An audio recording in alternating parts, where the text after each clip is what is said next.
Abacuque capítulo 3, versículo de número 2, um texto muito conhecido. Diz assim: ouvi, Senhor, a tua palavra e temi. Aviva, ó Senhor, a tua obra no meio dos anos. No meio dos anos, torna conhecida. Na tua ira, lembra-te da misericórdia.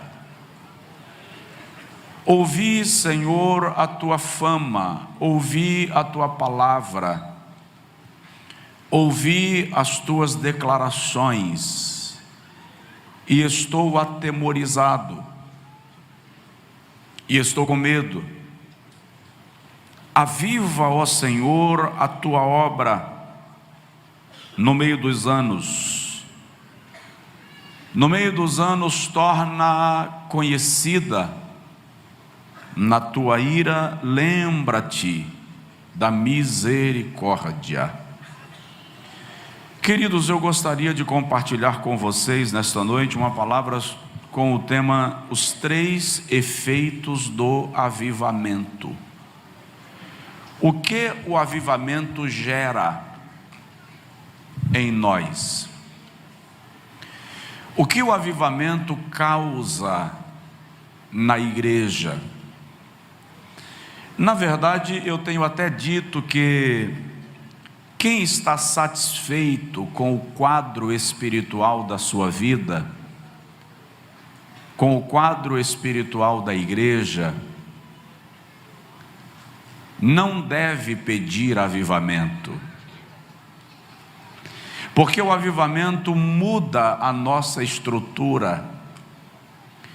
O avivamento mexe com a nossa mentalidade e com a nossa letargia. Quer saber? O avivamento incomoda, porque avivamento é o sacudir da figueira, é quando a copa da árvore é sacudida para que os frutos, como nós chamamos na Bahia, frutos pecos, assim vocês conhecem aqui também? Os frutos que estão podres, mas não desgrudaram ainda do talo. Estão lá, mas estão bichados. Quando você sacode a copa, eles caem, porque eles não estão mais ligados na seiva. O avivamento faz esse movimento. O avivamento mexe com a nossa liturgia. O avivamento mexe com os nossos louvores. O avivamento mexe com a nossa pregação. Pastor Jadiael, obrigado, viu? Pelo seu cuidado de me trazer e me devolver amanhã. Obrigado. O avivamento vai causar influência na comunidade, na cidade onde nós estamos estabelecidos. Aliás, devo dizer a vocês que esta cidade vai ser conhecida como cidade do avivamento.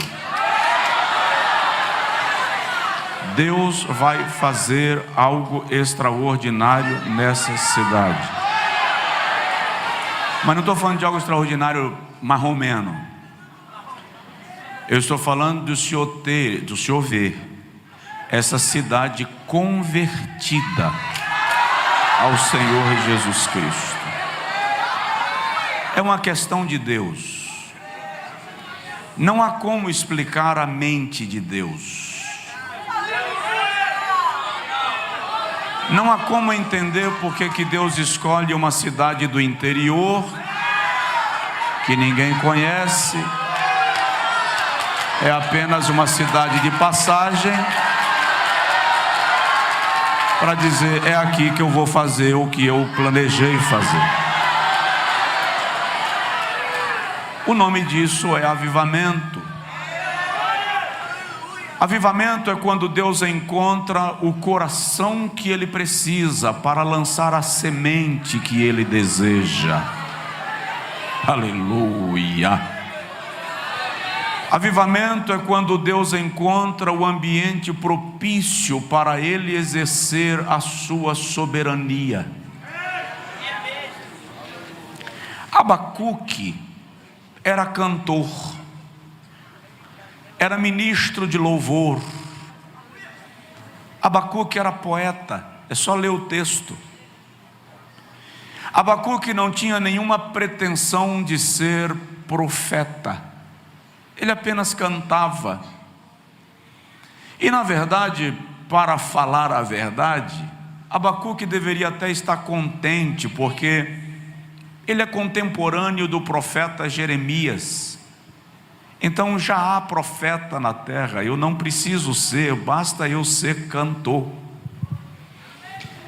De repente, no capítulo 1, o Senhor dá a Abacuque uma visão. E na visão, Abacuque vê as hordas de Babilônia sitiando Judá. Incrivelmente, é bom lembrar que as hordas de Babilônia ainda não estavam marchando em direção a Jerusalém. Nabonido era o rei da Babilônia e seu filho era o comandante do seu exército, Nabucodonosor.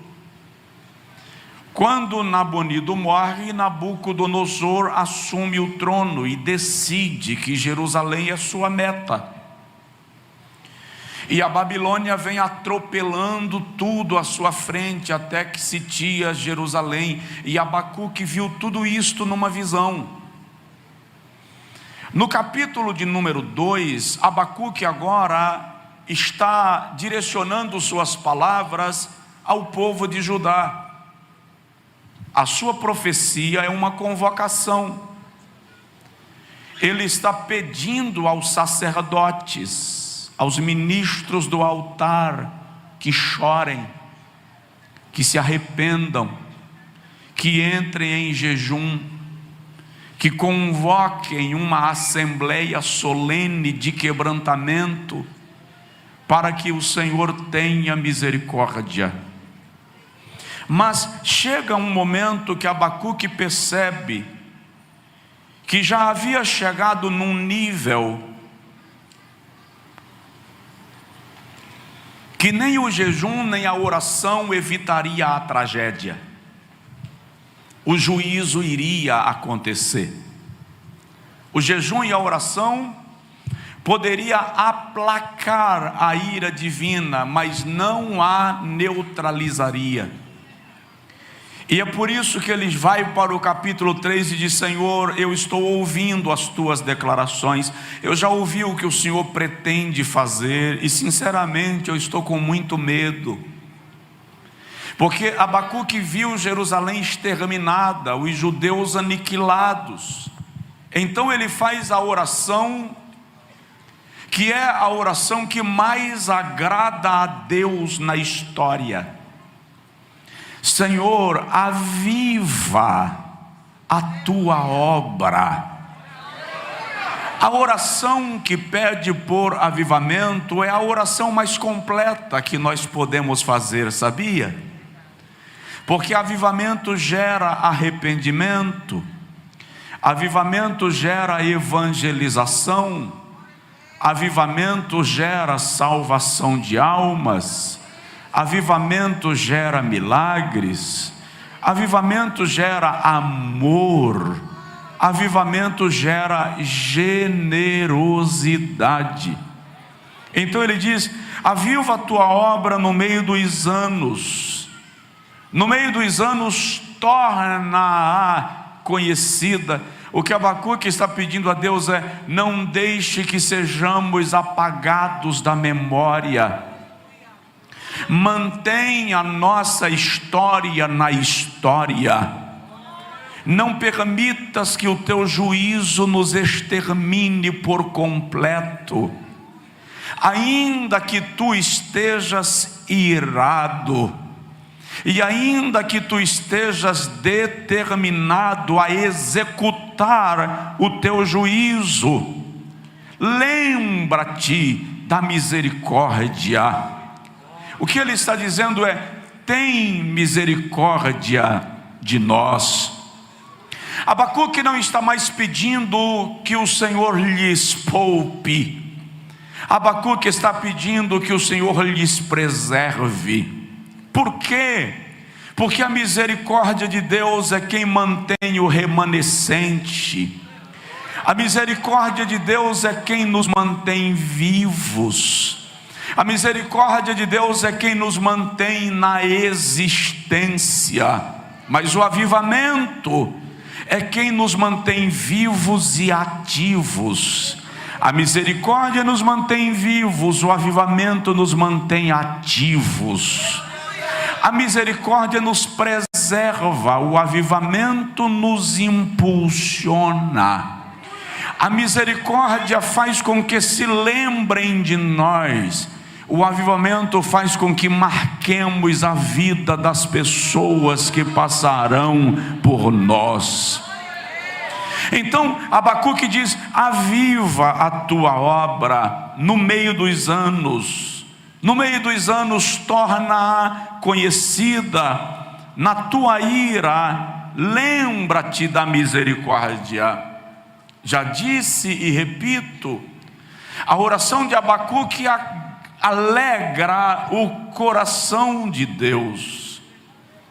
100 e alguns anos antes da reforma protestante, um grupo de irmãos que se torna conhecido na história como os moravianos, vendo o desvio doutrinário da igreja, a corrupção eclesiástica, começa a orar nos montes, nos vales, nas cavernas. Foram 100 anos de oração ininterrupta, clamando e dizendo: aviva a tua obra, aviva a tua obra. Até o dia, no meio desse cenário, que Deus levanta um pastor presbiteriano chamado John Hus. E Hus, condenado à morte e colocado sobre uma fogueira, na hora da sua execução, ele solta uma profecia e diz: hoje vocês matam o ganso, mas daqui a 100 anos Deus vai levantar um cisne e vocês não vão conseguir matar. A palavra Rus significa ganso. 100 anos e alguns meses depois, Martinho Lutero, e a palavra Lutero significa cisne, colou nas portas da Catedral de Wittenberg, na Alemanha, as suas 95 teses e começou uma revolução na história. Todo avivamento precisa de alguém com a coragem de dar um pulo. Todo avivamento precisa de alguém com a coragem de atender o anseio divino. Não há avivamento sem ao menos um coração disposto a correr o risco. Aleluia! E quando um coração se dispõe a correr o risco, Deus incendeia a lavoura como fogo na coivara.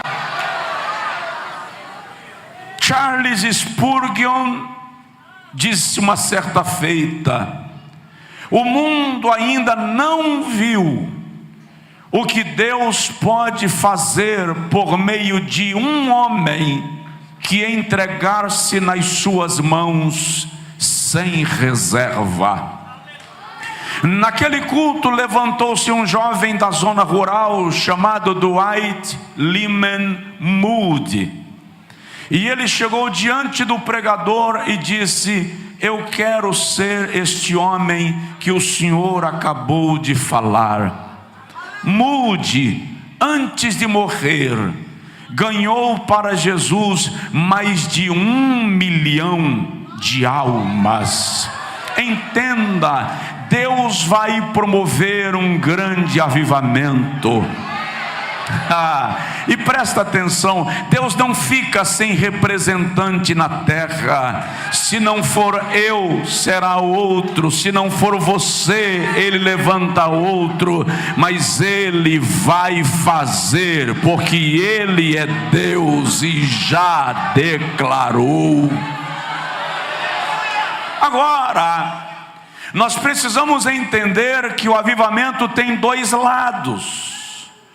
O avivamento tem um lado que eu vou chamar de lado positivo, e tem um lado que eu vou chamar de lado negativo. Qual é o lado positivo do avivamento?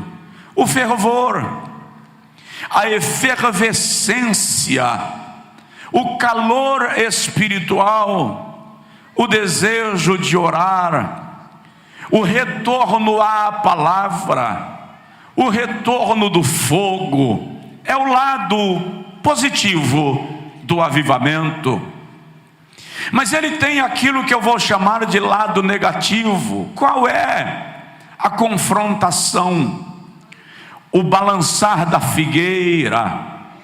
Avivamento é como aquela senhora da parábola de Lucas 15, que acende as lamparinas da casa e resolve varrer a casa. Quando há avivamento, os móveis são tirados de lugar. Quando há avivamento, os títulos mudam, as cadeiras mudam. Ninguém faz faxina sem colocar as cadeiras em cima da mesa. Ninguém faz faxina sem desforrar a cama e às vezes colocar o sofá na calçada. O que eu quero dizer é que quando o avivamento começa, a estrutura é mexida. O Senhor Jeová mexe nas cadeiras para cumprir o seu propósito com a sua igreja. Aleluia. Agora dá uma provocada de leve no irmão do seu lado e diz para ele: já começou. Já começou. Aleluia. Vamos lá, sem me estender, porque não posso, visto que o tempo não me permite. E segundo, porque não posso, visto que as pernas não me ajudam. Deixa eu lhe falar sobre 3 efeitos inevitáveis do avivamento. 3 efeitos inevitáveis do avivamento. Primeiro, o avivamento tira o mundo da igreja. Todas as vezes que o avivamento chega na igreja, o mundo precisa se afastar dela. Não há avivamento que mantenha a igreja mundana. O pastor Antônio Gilberto, um dos referenciais da teologia no mundo, tinha uma frase célebre. Ele disse: o navio pode estar no mar, mas o mar não pode estar no navio. A igreja pode estar no mundo, mas o mundo não pode estar na igreja. Uma outra frase célebre de um autor desconhecido diz: sejamos homens e mulheres do mundo, mas não sejamos homens e mulheres mundanos. Todas as vezes que acontece avivamento, aí o avivamento tira o mundo da igreja. A Bíblia diz no Evangelho segundo Mateus, capítulo de número 5, versículo de número 13 e 14: vós sois o sal da terra, vós sois a luz do mundo. A igreja não está aqui para ser influenciada, a igreja está aqui para influenciar. Quando a igreja deixa de influenciar, ela deixou de cumprir o seu papel. Quando o sal deixa de salgar, ele deixou de ser sal. Qual é o nosso problema nesta geração de modo especial? Nós temos uma carência louca de sermos aprovados pelo mundo. Nós temos um problema de autoafirmação que exige que o mundo nos aplauda, que exige que as autoridades nos vejam. É uma necessidade infantil de querer ser aprovado pelo mundo. E Jesus não previa isto. Jesus não previa que o sistema mundano nos amasse. Jesus não previa que o mundo nos aplaudisse. Em João capítulo 15, versículo 18 e 19, Jesus diz assim: se o mundo vos odeia, sabei que antes de vos odiar a vós, odiou-me a mim. Se vós fosseis do mundo, o mundo amaria o que era seu. Mas, como vós não sois do mundo, porque do mundo eu vos tirei, por isso o mundo vos odeia. João capítulo 17, versículo 14, Jesus diz assim: eu lhes dei a tua palavra e o mundo os odiou. Não peço que os tire do mundo, mas que os livre do mal. A igreja na terra não é terrena, a igreja no mundo não é mundana. Uma igreja avivada não convive bem com o mundanismo. Atos dos Apóstolos, capítulo de número 2, versículo de número 40, Pedro diz assim: salvai-vos desta geração perversa. Escapa. É isso que Pedro está dizendo. E Paulo, falando desse assunto aos Romanos, no capítulo 12, versículo 2, diz: e não vos conformeis, e não vos adequeis, e não vos torneis conformes, e não vos torneis aceitáveis a este mundo, mas transformai-vos. Transformai-vos pela renovação do vosso entendimento. O avivamento tira o mundo da igreja. Paulo diz aos Coríntios no capítulo 3 que a sabedoria do mundo é loucura para Deus. No capítulo 2, Paulo diz que Deus apanha o mundo na sua estultice, que Deus surpreende o mundo nas suas mirabolices. Aí João diz assim: não ameis o mundo, nem o que no mundo há. Se alguém ama o mundo, o amor do Pai não está nele.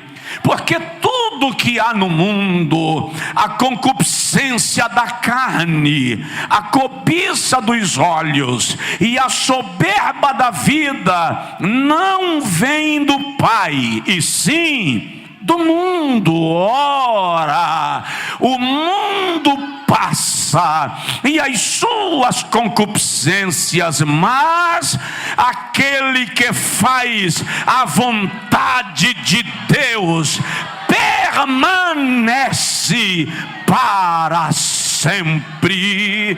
Você pode dar glória, você pode louvar, você pode falar em línguas, você pode celebrar. Faça. Aleluia.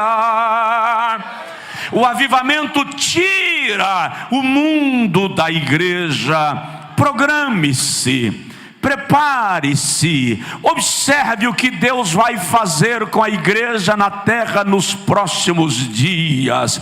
Há um movimento satânico para comprimir a igreja. Há uma movimentação diabólica para diminuir a velocidade da igreja, mas Deus vai surpreender com uma explosão de glória, de poder, de renovo, de unção extraordinários. Aleluia. Dá uma provocadinha de leve na pessoa do seu lado e fala com ele assim: se prepare para algo grande. Se prepare para algo grande. Aleluia. Primeiro lugar, o avivamento tira o mundo da igreja. Segundo lugar, o avivamento tira a igreja da igreja. Segundo efeito do avivamento, o avivamento tira a igreja da igreja. Ei, Deus é perito em separar. Deus é perito em fazer distinção. Ele sabe separar água de óleo, barro de ferro. Ele sabe separar diamante de pedra bruta. Deus sabe fazer. Oh, aleluia. E o avivamento tira a igreja da igreja. O que eu quero dizer com isso? Deixa eu falar de duas coisas.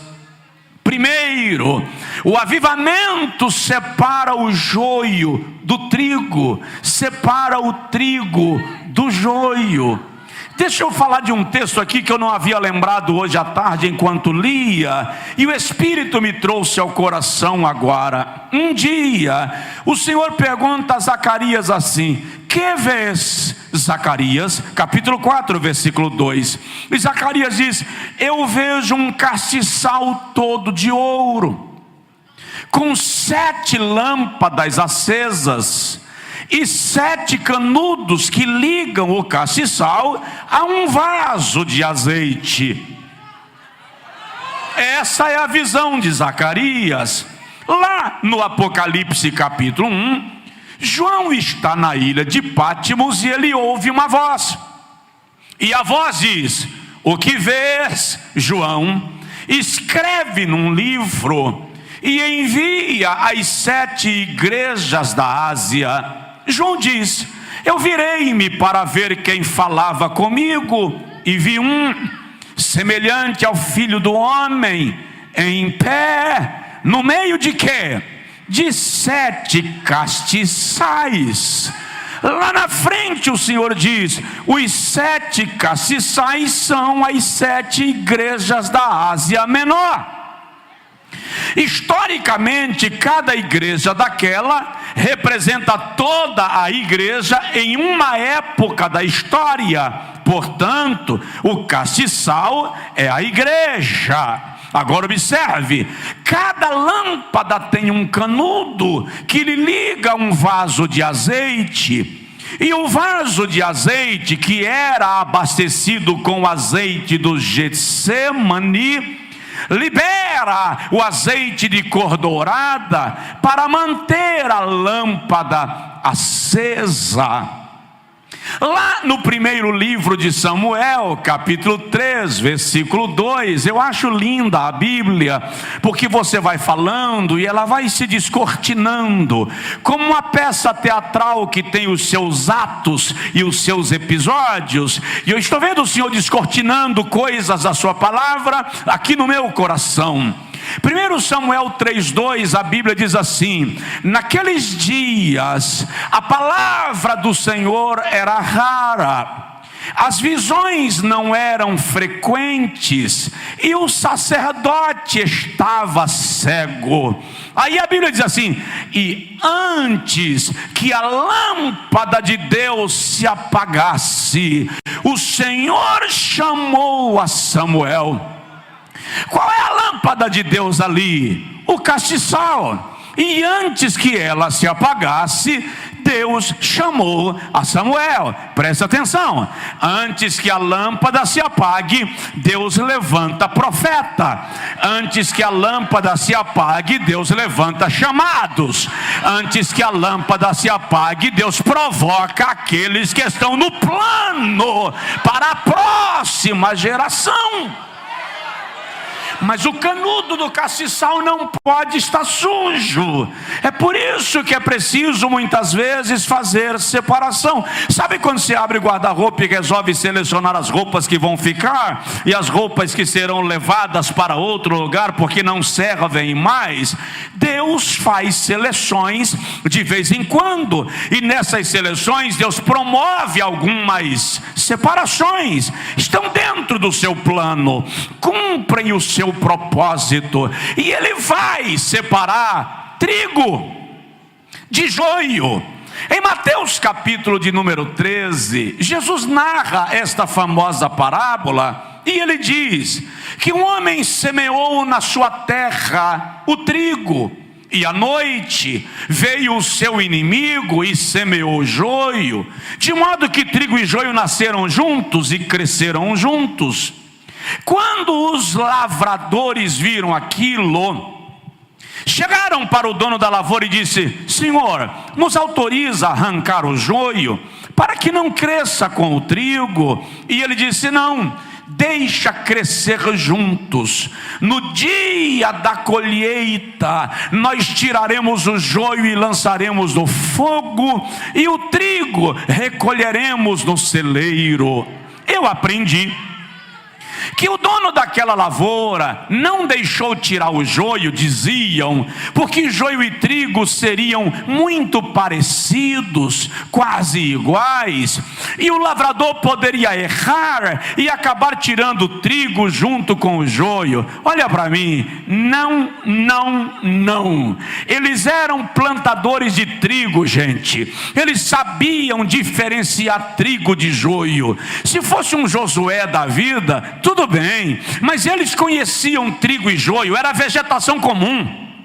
A questão dizem os estudos, é que o joio não tem raiz profunda.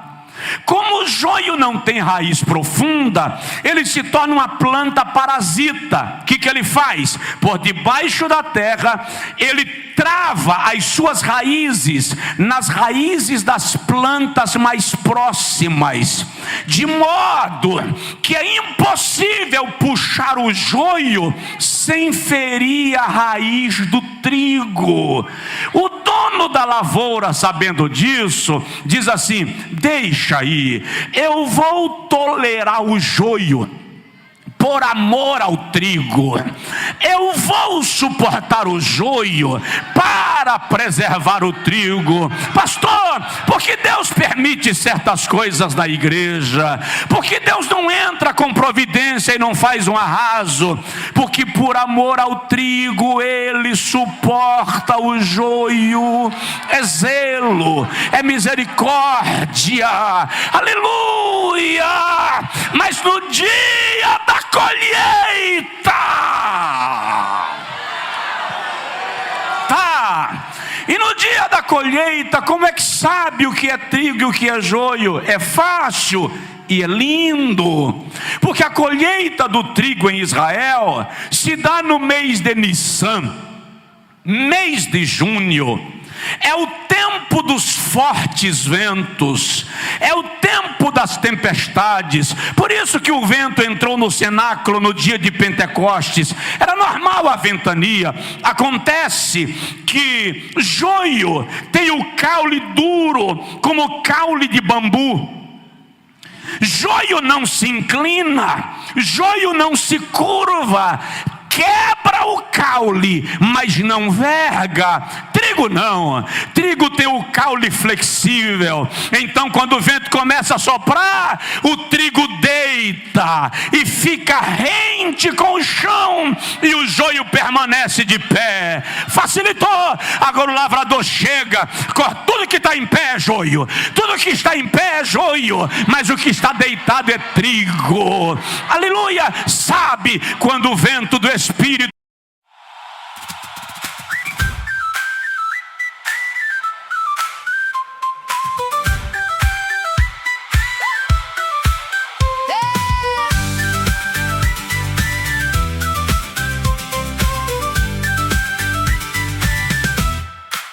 came in with that grin, all gold on your skin, tap your heel on the floor, like you've done it before. Little lace in your hair, yeah, you make the whole room stare. I'm trying not to fall fast, but baby that won't last. Oh, you got that spark, cut right through the dark. Hands up, let it fly. Tell me that you're mine. Dance, dance, Brady groove. You put me in. Sopra, crente não aguenta ficar de pé. Quando o vento do Espírito sopra, crente deita, se curva, se rende, mergulha, se quebranta. Aleluia! Se você pode, celebre a Deus.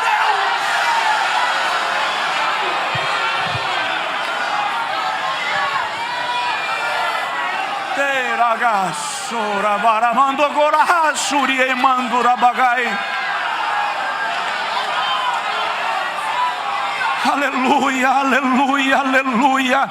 Avivamento tira a igreja da igreja. Avivamento separa trigo de joio. Mas avivamento tira a igreja da igreja também no outro aspecto. O avivamento tira a igreja de dentro do templo. O avivamento tira a igreja de entre as quatro paredes. Pode analisar. Um dos efeitos imediatos do avivamento é evangelização e missões. Igreja avivada não se contenta com templo. Igreja avivada não se contenta com casa grande. Igreja avivada quer rua. Igreja avivada quer praça. Igreja avivada quer sertão. Igreja avivada quer zona da mata. Igreja avivada quer a região do agreste. Igreja avivada quer almas, porque o que alimenta a nossa alma é ganhar almas.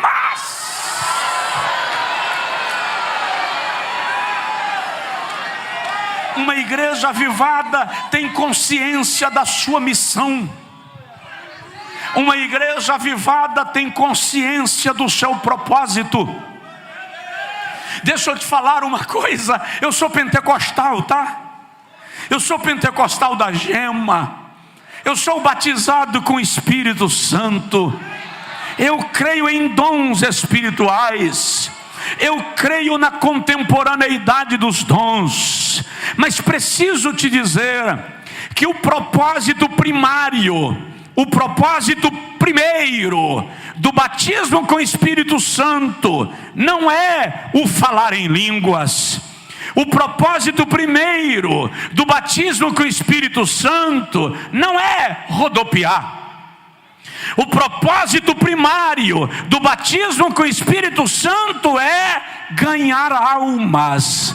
Atos 1:8: mas recebereis poder ao descer sobre vós o Espírito Santo, e ser-me-eis testemunhas.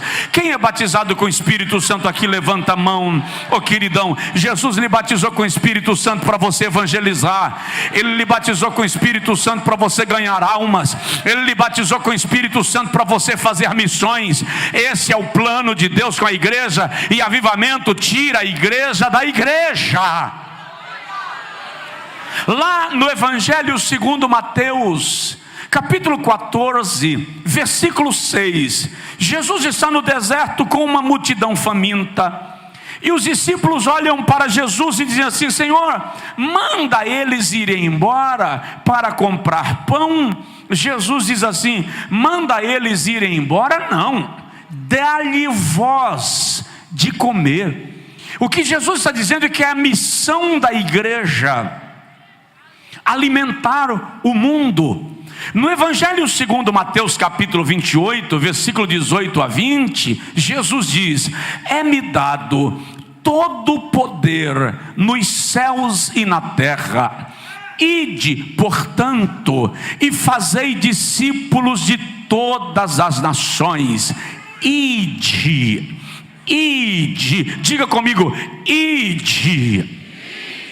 Fazei discípulos de todas as nações, batizando-os em nome do Pai, e do Filho, e do Espírito Santo, ensinando-os a guardar todas as coisas que eu vos tenho mandado. E eis que eu estou convosco todos os dias, até a consumação dos séculos. Marcos, capítulo 16, versículo 15, Jesus diz: ide por todo o mundo e pregai o evangelho a toda criatura. João, capítulo 4, versículo 31, Jesus diz: uma comida tenho para comer, que vós não conheceis. A minha comida é fazer a vontade daquele que me enviou e realizar a sua obra. Lucas 24:47, pregue o evangelho e a remissão dos pecados a todas as nações. Irmão, Jesus salvou a igreja para o céu, mas antes do céu existe a terra para ser conquistada. Se o céu fosse o único propósito da salvação, quando você entregou sua vida a Jesus, Jesus te arrebataria para a glória. Aceitou Jesus, foi para o céu. Por que você está aqui? Porque Deus te mantém vivo. Porque os anos se passaram e os cabelos grisalhos chegaram e o Senhor não te levou. Por que razão? Presta atenção. Deus não brinca de jogo da sorte. Deus não brinca de roleta russa. Você nasceu porque Deus tinha um propósito na sua vida. Você está vivo porque Deus tem um propósito na sua vida. Deus não aposenta crente. Deus não dá licença para crente. Você é servo. Lembro-me agora de um famoso cantor norte-americano, cristão, respeitadíssimo, pastor, e ele decidiu: estou bem, já tenho patrimônio suficiente, chegou a hora do meu ano sabático, vou ficar um ano sem fazer nada. Não me liguem, não me escrevam, não marque agenda, não vou na igreja, é ano de descanso. Comprou uma lancha de luxo, colocou a família e resolveu ir para o alto mar. Lá no mar, ele tirou um mergulho em alto mar. Incrivelmente, ele mergulhou num lugar em alto mar que tinha um banco de areia. Quando ele bateu a cabeça, sofreu uma fratura na coluna, ficou paralítico. Chegou no hospital, o médico disse: se você voltar a andar, será depois de um ano fazendo fisioterapia. Quando ele foi perguntar para Deus por que o Senhor falou com ele: você não queria um ano? Eu estou te dando um ano. Presta atenção, faz a obra, trabalha, evangeliza. Deus vai te dar tempos de descansar, Deus vai te dar hiatos, mas Deus não vai te dar um ano sem fazer nada, porque em um ano Satanás faz a festa, e é tempo de avivamento. Aliás, é tempo de arrebatamento, e em tempo de arrebatamento a igreja tem que acelerar.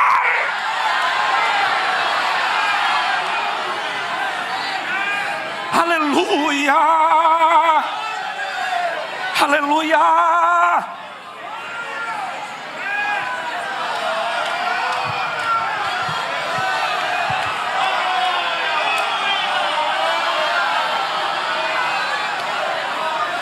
O problema é que nós estamos querendo ser profissionais do Evangelho. E como profissionais do Evangelho, nós estamos pensando na igreja como corporação, como empresa, como multinacional. Esquece! Deus nunca vai mudar a planta que Ele fez da igreja espiritual. Ela não é organização, é organismo. Ela não é CNPJ, é espiritual. Igreja não é fachada, é coração. Igreja não para, porque o Espírito que se move dentro dela não vai parar. Aleluia! Por que tem muita gente chamada que não cumpre o chamado? Porque a gente que está esperando de Deus um contrato com garantias. Você tem a vocação, mas está perguntando: qual é a vantagem? Qual é a oferta? O que eu vou ganhar? Quais são as garantias? Ei, Deus não dá garantia palpável para ninguém. Deus não dá garantias reais a ninguém. Deus não assina contrato. Chamado, vocação é obra de fé. Creia em quem lhe chamou e Ele te respalda.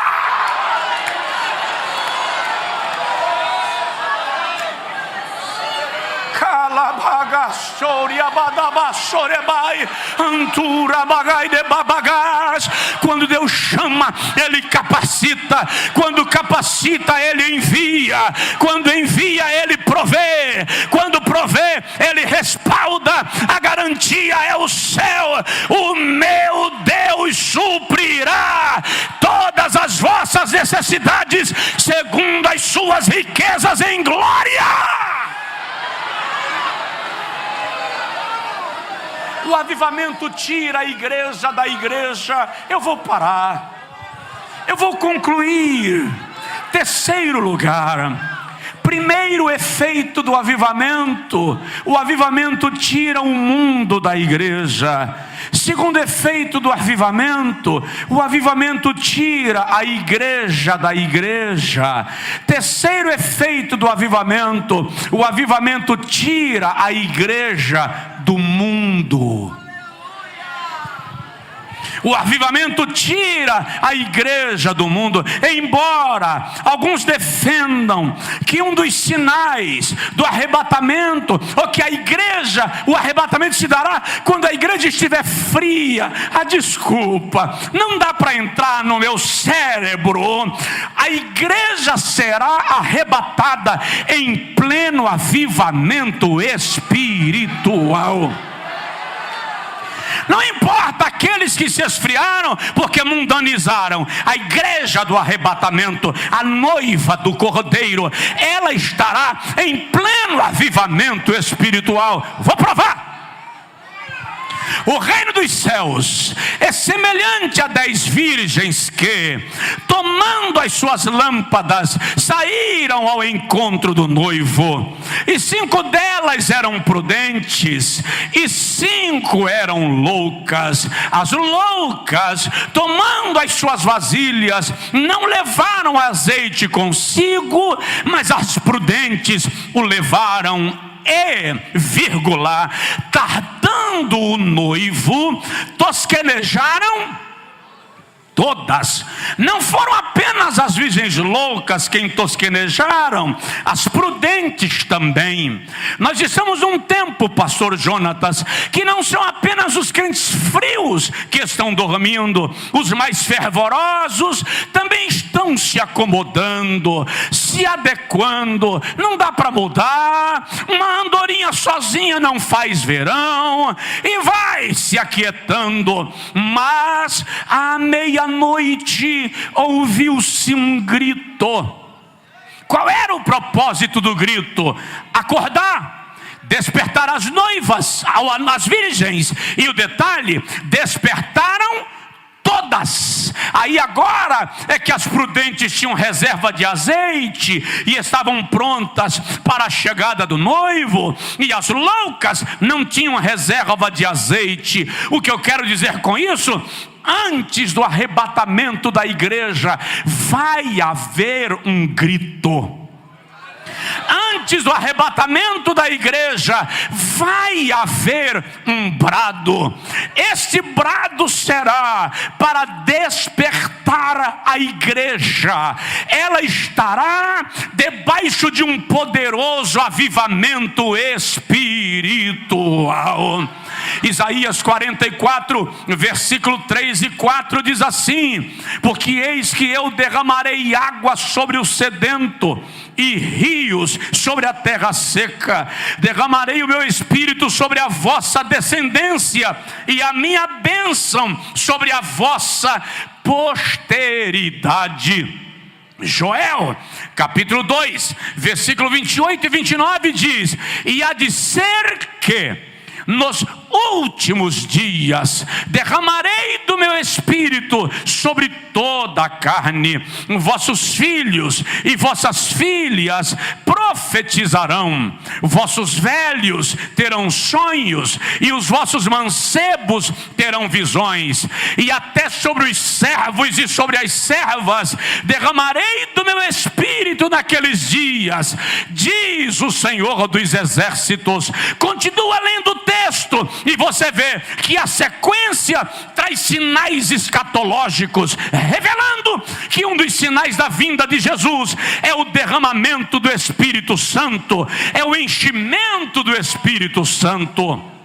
Eu fui convidado para ministrar uma aula especial num seminário teológico de linha tradicional, conservadora, ortodoxa, que não crê na contemporaneidade dos dons espirituais. E ministrei a aula. Quando eu terminei a aula, o professor disse: agora vamos abrir o espaço para perguntas e respostas. Eu realmente não gosto muito desse momento, porque você não sabe o que vem de lá, e algumas perguntas são capciosas, nem sempre você está preparado para elas.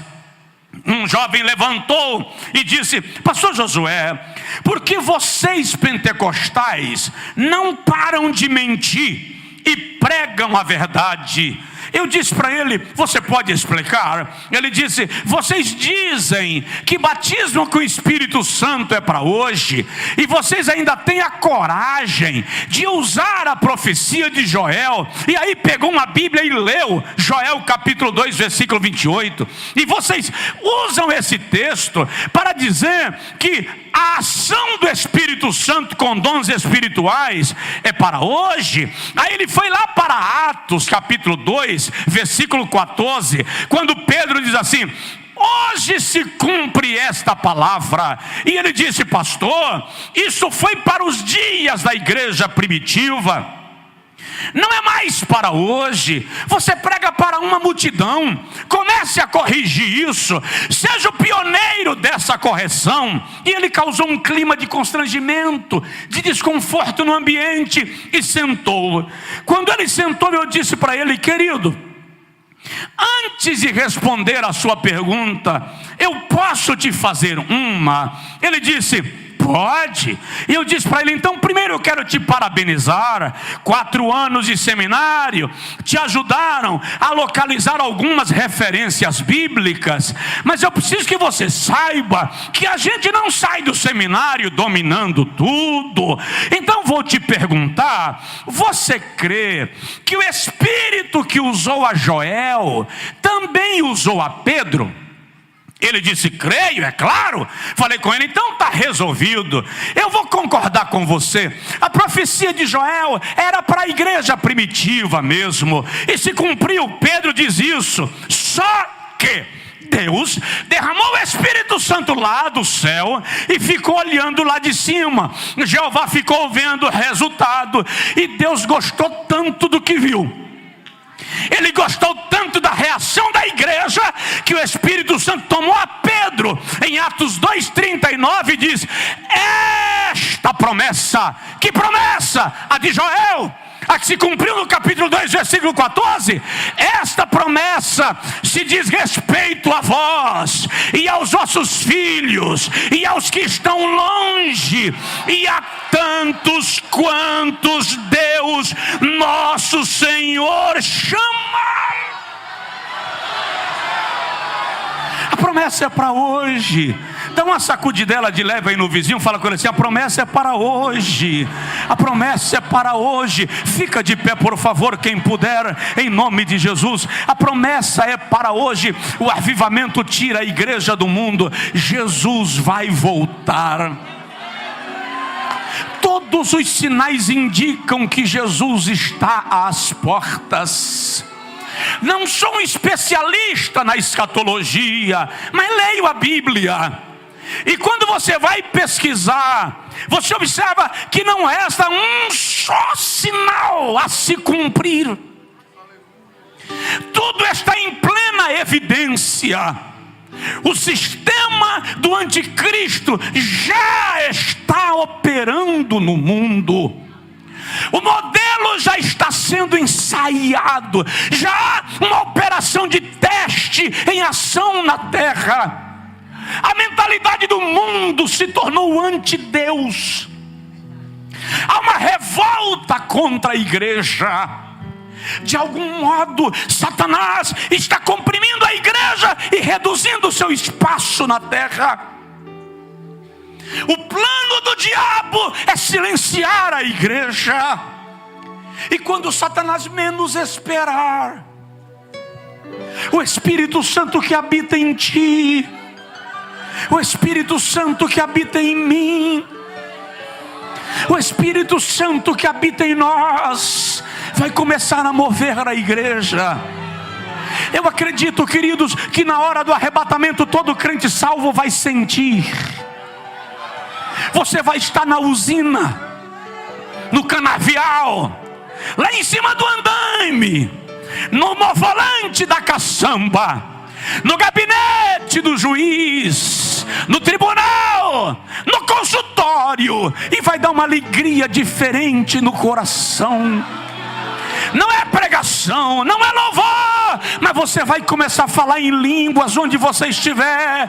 É o Espírito Santo dizendo: Jesus está chegando, Jesus está chegando. O Espírito testifica com o nosso espírito. Vai haver um mover de Deus na terra. E num abrir e fechar de olhos, a igreja será arrebatada ao encontro do Senhor nos ares. Aleluia! Ouça o que vou lhe dizer. Vai haver focos de avivamento ao redor do mundo. Explosões de avivamento ao redor do mundo. O Espírito de Deus está movendo a sua igreja em diversas partes da terra. Dos países ricos aos países paupérrimos. Deus vai começar um movimento espiritual com a igreja, porque é tempo de acelerar a corrida. O relógio de Deus já cruza os ponteiros. É já a última hora. Eu vi alguém falando que um dia, numa visão, Deus levantou do trono e disse para o filho: vai buscar a igreja. E o filho disse: agora não, pai, aguarda mais um pouquinho. Desculpa, eu não posso crer que é assim. Há um tempo determinado para cada propósito. E Jesus disse: não vos compete saber os tempos e as estações que o próprio Deus estabeleceu pelo seu beneplácito. Mas quando esse tempo se cumprir, quando o relógio cruzar os ponteiros, o pai vai olhar nos olhos do filho, o filho vai olhar nos olhos do pai, e eles vão dizer um ao outro: chegou a hora. Chegou a hora. Os céus serão mobilizados, os anjos serão mobilizados. Aleluia. O Espírito vai mover a igreja. E Paulo diz: porque o mesmo Senhor descerá do céu com alarido, e com a voz do arcanjo, e com a trombeta de Deus. E os que morreram em Cristo ressuscitarão primeiro. Eu imagino a voz de Jesus bradando no paraíso. A voz de Jesus do trono do Pai, onde Ele está sentado à direita. A sua voz vai bradar no paraíso e vai dizer: é hora de se levantar.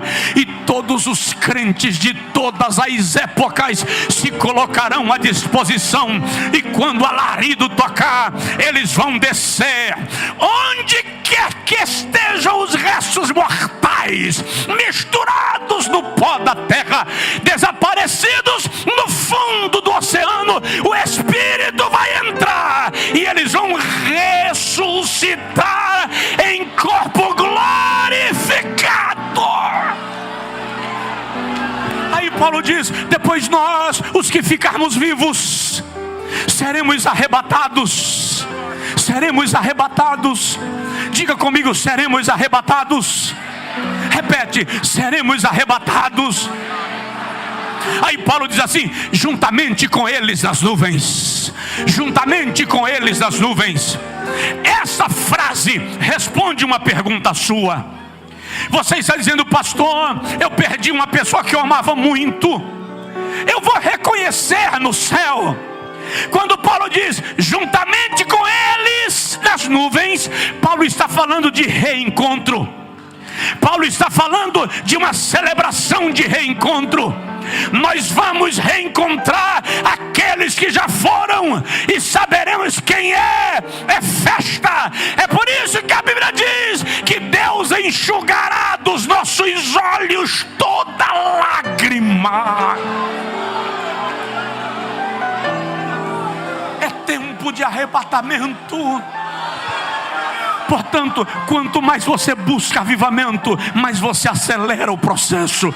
Quanto mais você busca avivamento, mais você move com o mundo espiritual. É tempo de avivamento, é tempo de buscar, é tempo de evangelizar. Mas pastor Josué, a Bíblia diz que Jesus só volta quando o evangelho for pregado no mundo inteiro. Não. Nós pregamos o evangelho da graça, e a Bíblia diz que virá o fim quando for pregado o evangelho do reino. O evangelho do reino será pregado no milênio. Não espere o mundo ser evangelizado para Jesus voltar, porque Ele pode voltar ainda hoje. Eu quero orar com você agora, e a sua oração vai ser esta. Você vai dizer ao Senhor: aviva-nos, aviva-nos. Pega a promessa que Deus fez.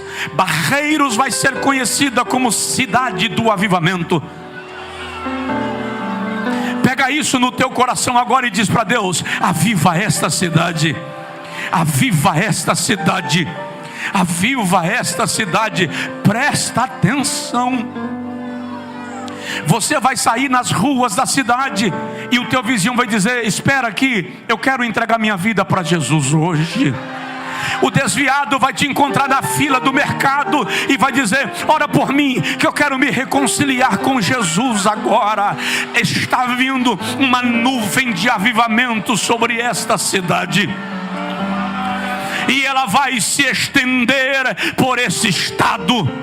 E Deus vai ampliar a nuvem o quanto Ele quiser, porque é plano de Deus. Se prepara, querido, para o campo. Se prepara para os milagres. Se prepara para a chamada. Se prepara para o cumprimento daquela promessa que Deus te fez 15 anos atrás, que você pensa que Deus esqueceu. Ele vai se cumprir em tempo recorde.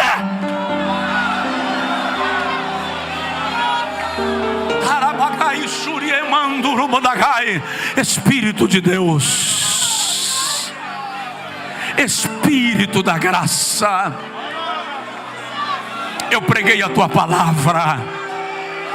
Agora o que eu peço é que esta palavra gere fogo no coração dos teus filhos, que haja um incêndio espiritual neste lugar agora. Levante a sua mão ao céu assim comigo, por favor.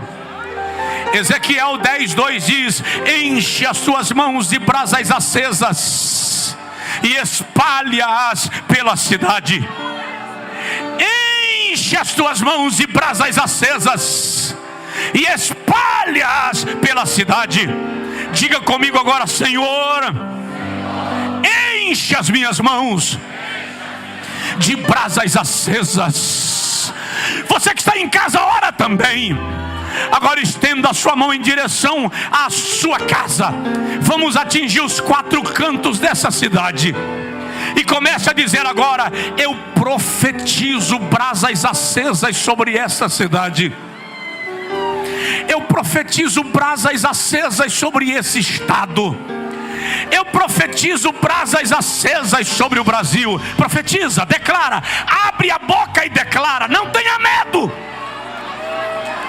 Abre a boca e declara, abre a boca e declara, abre a boca e declara, abre a boca e declara. Pastor, como é que eu vou saber que isso está acontecendo? Estenda a sua mão agora em direção à pessoa que está do seu lado. O sinal que Deus vai te dar, que Ele vai fazer fora, é o que Ele vai fazer aqui. Estende a tua mão em direção à pessoa do seu lado agora e diz: eu declaro brasas acesas sobre a sua vida. Se você tiver proximidade com ela, pode tocá-la. Coloque a mão no ombro, coloque a mão na cabeça. Eu declaro brasas acesas neste lugar agora. Espírito de Deus, sopra um vento de canto a canto nesse lugar. Sopra um vento de canto a canto nesse lugar. Quem está em casa pela internet, quem está em casa pelo rádio, que esta chama alcance todos os lugares. Onde esta palavra chegar depois, que a chama se acenda, que a chama se acenda. Deus, eu te peço que cada partícula de ar seja cheia da tua presença agora. Que cada partícula de ar seja cheia da tua presença agora. Eu te peço que cada partícula do ambiente aqui seja cheio da tua presença agora. Libera uma descarga de poder nesse lugar. Libera uma descarga de poder nesse lugar. Não se preocupe se alguém do seu lado cair desmaiado. Não se preocupe, não se preocupe. Deus vai liberar uma descarga de glória.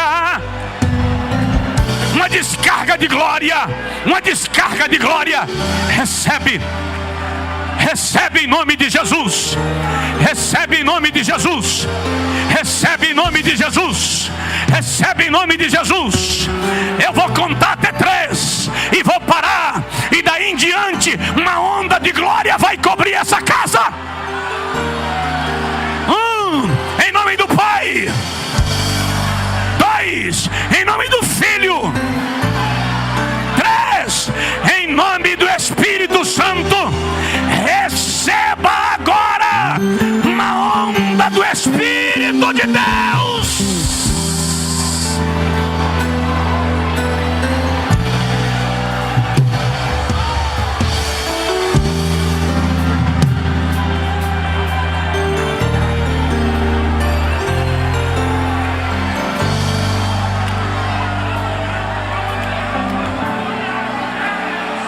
Fala em línguas, fala em línguas. De glória, de glória, de glória, de glória, de glória, de glória. Se você é batizado com o Espírito Santo, seja renovado agora. Seja renovada agora. Seja cheia, seja cheio agora. Espírito Santo, passeia nesse altar. Espírito Santo, passeia nesse altar. Espírito Santo, passeia nesse altar. Vou fazer uma oração estranha. Espírito Santo, quebra nosso protocolo agora. Quebra nosso protocolo agora.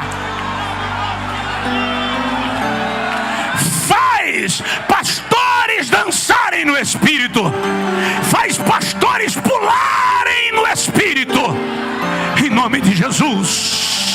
Em nome de Jesus, em nome de Jesus, em nome de Jesus, em nome de Jesus, em nome de Jesus, em nome de Jesus.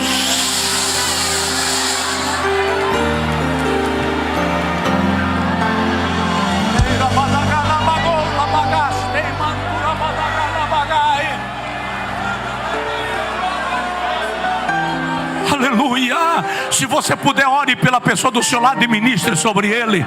Se você tem filhos, se você tem filha, consagre seus filhos ao Senhor agora.